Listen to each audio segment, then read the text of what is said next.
Salut bana tata na ngai bana tata simo ki bon kiangani bandeko na ngai, j'espère que boza bien. Totalaki le 8 juillet elekaki. Eza na makambo ebele maboma mi ebele na chiffre 8. Chiffre 8 7 le 8 juillet 8 na 7 wana. Eza na mabomba mi. Na baki na kolekisa ngo boete. Il faut pena lobelango. To bakisa implice na bandeko balandaka nga to solola likambo ya tata momi mosantu mayele oyo tata apesaka biso. Chiffre 8 na 7 ezali chiffre moko ezali très important. Na salaka émission moko na lobelaka yango ya chiffre 8 na 7. Lelo na ko expliquer yango lisusu. Bongo to kota lisusu na ba vérité mususu ebomba mi na 4 ya chiffre 8. Voilà, merci na batutu balingaka nga.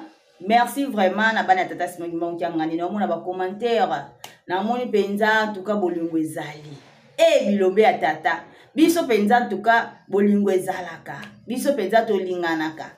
Yango tozo senga biso nyonso to sangana susu to lingana lisu makasi. Poto bana ya tata moko, bana ya mama moko. Tata zana posa na biso na kamba. Donc c'est ça. Chiffre 8 ezali chiffre moko eza très important. Bande onangai. Chiffre 8 wana premièrement na bandina na chiffre 8 avana kota lisusu na 87.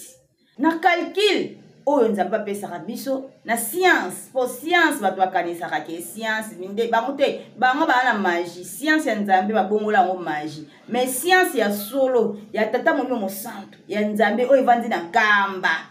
Bomba mina bonkoko. Bomba mina kinkulu. Ya mwe tata pesa bana na ye. Mkie ezali ko sala na mitu ya bana na ye. Biso to salaka na calcul. To salaka calcul ya bonzambe. Et puis tozana science. Boyebi deja kutuana na lobeli. Toza pe na alphabet ya tata molimo mosantu ya nzambe. Eza na 25 lettres. 25 lettres wana ezape 25 mais oyo kolo so botama. Kolo so botama le 25. Alphabet ezape na 25 lettres. Sikoyo na mayele ya bonzabe na biso yango tozoya ko kabola na bino mayele oyo. Mukolo oyo kolo Yesu akebanda ko kene po baptize ye. Po batia ye bapesa ye kombo ya kolo Yesu. Ezali na Luc. Otali na Luc 2 verset 21 à 23. Okomona mukolo bapesaka fumu Yesu kombo na ye ya fumu Yesu oyo kotambola mokili mobimba mukolo babatizaka ye ezalaka le 8 na 8e jour so koti na Luc bandeko nanga bokomona yango tokotaki na 2023 tata simo kimbango kianga na lobi to bandeli a 0 batu nyonso oyo basala mabe balimbisami tala likambo ya nzambe. Nzamba limbisi mutu nyonso donc to bandeli a 0 do tozongi na ebandeli. Baba be limbisami bozonga osalela tata. Tango tokoti na 2024. Tata alobi fini la récréation. Tongo esi etani. Donc total à ce que to calculer sous chiffre 2024 égale 8. Mon keto kenega na 8. Chiffre 8 eza chiffre ya nguya, chiffre ya makambo ebele. Chiffre ya matata. Tata yebisi ngai mwana na ngai avant to comme le 8 faut prière. Si to comme le 8. Likambo tata salela kinga wana ko lo bango te wana eza pona vie na nga. Wow! Alakisa kinga na ba chiffre elingi ko lo baboye. Seigneur, délivre-moi dans les malheurs. Tana le sengo mo impossible ba deunanga. Tina sala ka boyona ka ne sengo na kana. Donaka nazaka motivé pour na nzambe nanga. Tata simo kimba kiangani. Nzambe molimo mosantu mo bateli pe mobikisi ya vie nanga. Yo yepe na bolingo ya vie nanga. Esika motema nange lalaka. Esika motema nange kitaka. Mabanzo nanga nzambe nanga. Nzambe nanga. Voilà. Donc, tout continuer. Chiffre 8. Vous comprenez? Et ça vraiment très important. Voilà, mais kaka 8 wana na salaka émission moko na tangu ya kala ezaka na mutu moko banda ko bima na mboka oya Bandundu. Mutu moko bimaka na bulungu na 1600 na Bandundu batu bayebi mboka wana. Mutu wana batu banda ko mona e mingi na beta déjà histoire wana. Batu banda ko mona e mingi. Ayaka pe akabela kabana. Alors akabela pe batu azoleka na ye batu fo ba sentir que azoleka. Siko mbwa moko akufa kala. Donc akufa des années. Place bakundaka ye. Mutu wana kenda atelema wana. Abelelaka mbwa wana. Body mbwa wana. Donc nzoto ezonga mobiba. Body mbwa oya kufa azonga. Azonga alamuka. Akenda ti epai ya kolona ye. Abosana meme na kolona ye te. Ko batu bakamwa me papa. Outaka wapi? Tomona waka ko bimaka boye. Oyaka. Outaka wapi? Epi kombo na yo nani? Aye ko yebisa bango. Na outaka esika moi ebimelaka. Na kendaka esika moi ekotelaka. Kombo na ngai Mokoto 87. Mokoto 87. Wana na 1600. Bande una na 1600.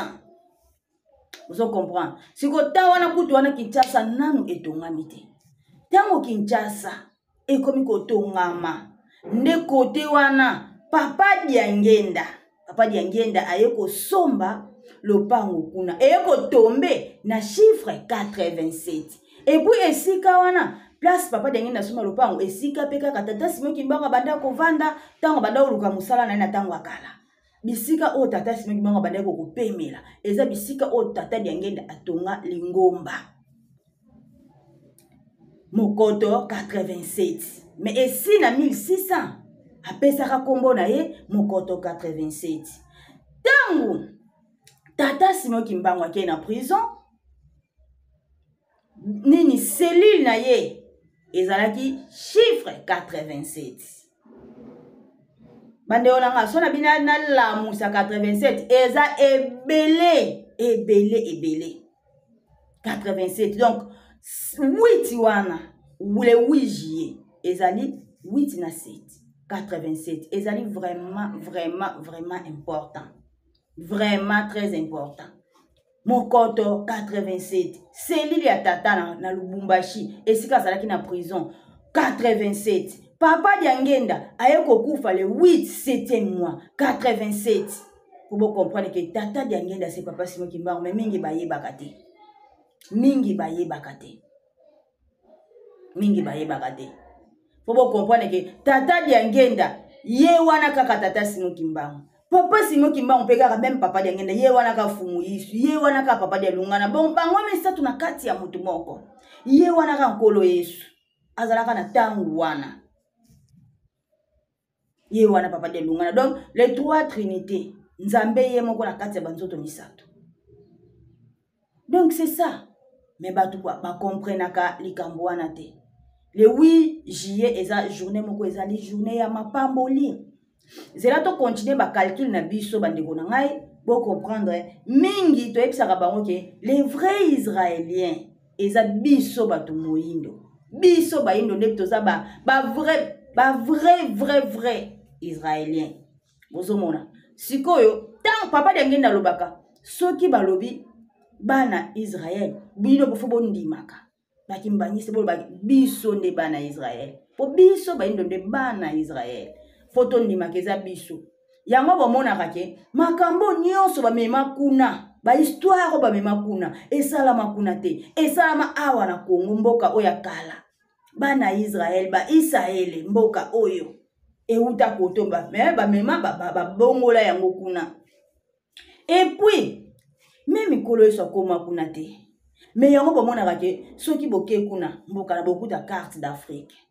Carte d'Afrique wana elingi kolakisa ke oyo nyonso balobi esalama awa te. Mais bayana ngonde koya awa euta na mboka api na Congo. Mais okomona pasteur moko akomi na carte wana badi akomi kuna molimo ezuiye. Que okomi na carte mais otiki déjà Afrique yango kuna siko na carte yo ke wana boki kokanga ba photo mais bozwa mayele emata Et vous comprenez que et bimi apo ba meka ko kunda yango ezipa mate. Ba kunda yango ezipa mate. Carte d'Afrique wana. Yango ebima kuna yango peza na kati ya nkamba. Carte d'Afrique. Na kati ya nkamba ebima kaka boy. Donc c'est ça. Ce qu'on a ko expliquer bino na ba chiffre na ba lettre bande wona ngai. To komana no Congo. Congo na ba chiffre.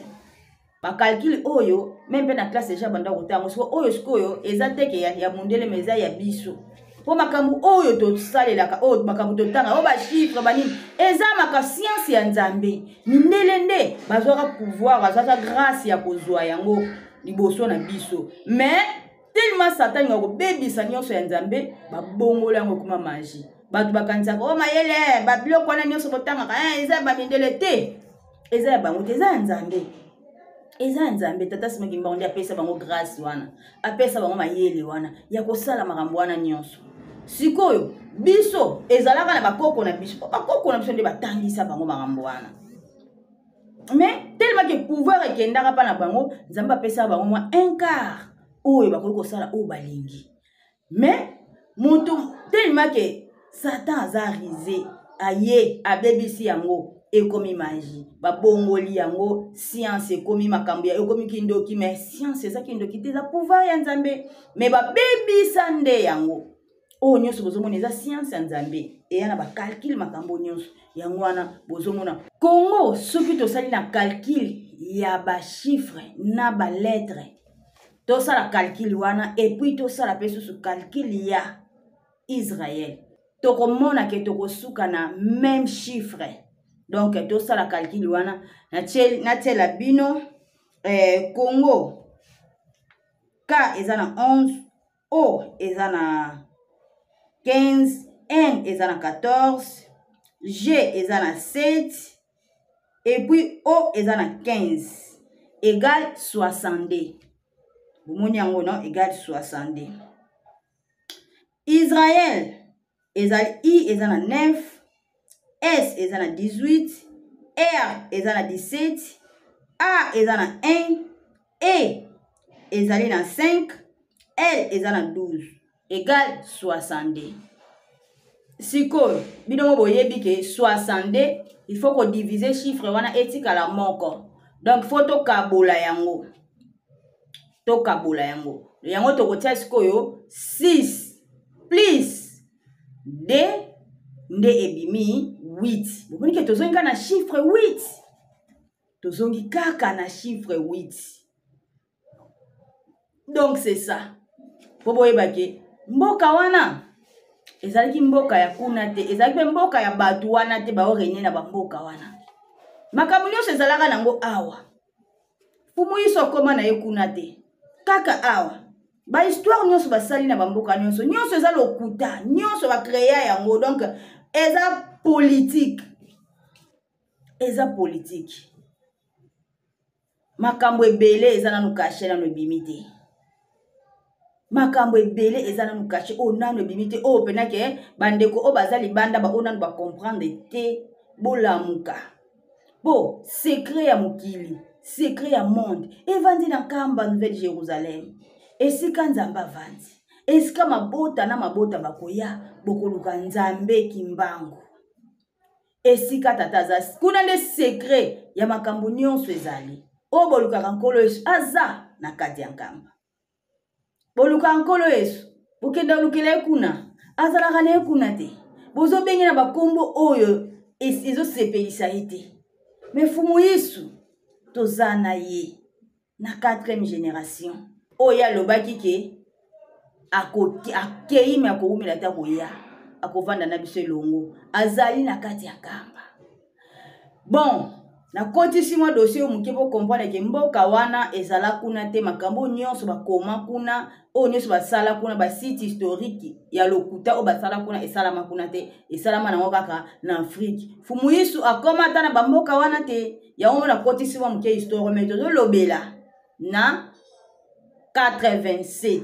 Tozo lobela na chiffre 8 na 87. Donc yango wana na lingaki na ya ko présenter bino yango mukolo yango ekoleka bongo te po ezali mukolo moko ezali très important esalama na makambo ebele mukolo wana chiffre wana eza na makambo ebele oyo kutu nalobeli danu te oyo kutu nalobeli te so tobi tokota mpenza nazwela bino yango nasala deja émission ya ba 87 oyo ya 87 nalobela yango deja nasi na publier yango et puis makambo eza ebele na 87 eza vraiment ebele le 8 7e mois ezali mukolo moko eza très spécial mukolo wana soki okomi na mukolo wana ata ozalaki na musala yakima musala yaka na église au moins napenda ke le 8 juillet mais mutu penda yene église te avane penda ndako ko akene musala ko mais mukolo o papa diangenda tikaka nzoto alataka nzoto ya nguya mais yo penza okeno musala ou bien tala papa diangenda banda ko sala na papa moko papa wana akenda kosenga na musala te ava akende na nkamba akende kosala musala na nkamba papa aye papa diangenda papa nga penza tina bimi na musala na ya kosala misala nkamba na senga ki na musala te abi osenga ki te pona nini nde papa diangenda asali prière mo prière asalela ki ye papa wana awumelaka na nkamba azo sala misala azo voyager na tata makambo nyonso mais mukolo azongaka bamun bakamwa donc ye moko amikamwaka donc asikala kozata absent mukolo moko te donc kuna pa kendaka musala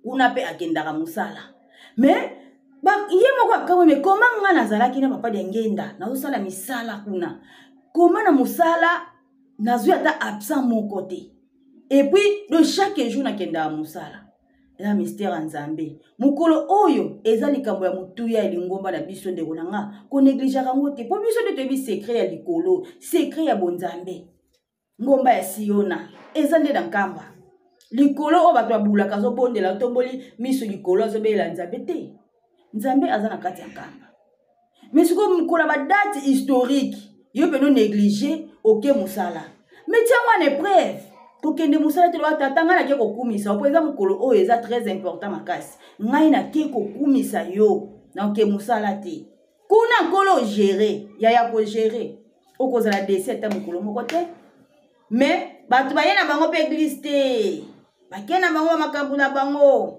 donc azotala musala na ye ako perdre yango te mpona koya kokumisa nzambe yaya yango omona bato ebele bazozwa te même na lingomba na biso eza na tata moko akenda kosenga papa pambola ye naza na eloko te nazosouffrir papa alobi soki nga na pamboli okokima nga nzambe azaka nzambe azuwa soki apamboli okokokima ye te mais papa wana bi te papa en tout cas non nazali na kokima o te nzambe na nga na kima ok batia na épreuve papa pambola ye papa diangenda pena fungola nyonso donc makambo nyonso misala ba faire nyonso ekomi makasi siko ekomaki nini azota calculer temps ya ba réunion temps ya musala donc azwa kalisu temps te akomi azomona na lisusu te mukolo amonanaka papa yebisi omoni ke omona na lisusu to papa temps ezozala te ba réunion ba faire okomi ozwa raison ebelebele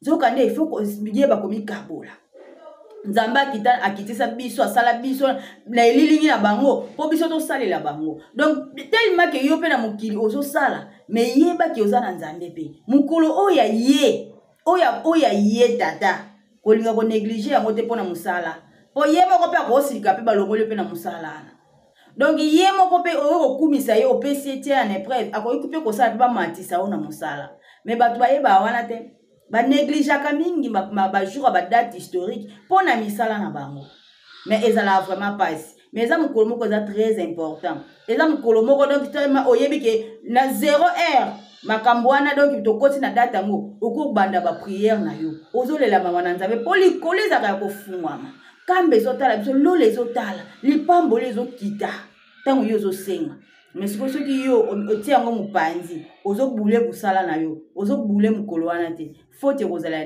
nani aolela mukolo wana soki tata bia peso mokongo okoka te mais yo ozopesa tata mokongo mais tata azotala yo nde wolanga sosola lamuka voilà kana ngana yela bino yango wana bandeko na ngai tomonani à la prochaine mabondeli kaka yaya libondeli leki nyonso na via motu fwa na yo ya monde kobikisa yo fwa okoki no kobanda obondela ozobondela ozozwa te mpoza na fwa te epuis mpe ntango ozosenga tata se mibeko yo ozolela pa tata me ozotosa mibeko te ya yo ozwa te nzambe se mibeko tosa mibeko na ye pa kopesa yo soki otosa mibeko te okenda kolela ntongo midi mpo kotosa mibeko te ozwa mpe te omona bando lelela kaka me nzete ya bomoi eza kati na biso na nkamba Nouvelle Jérusalem oyo pene kobikisa mokili mobimba soki yo otosi noka mibeko ozwa makasa nango okokende nango. Merci beaucoup, Tomonani, à la prochaine. Bye.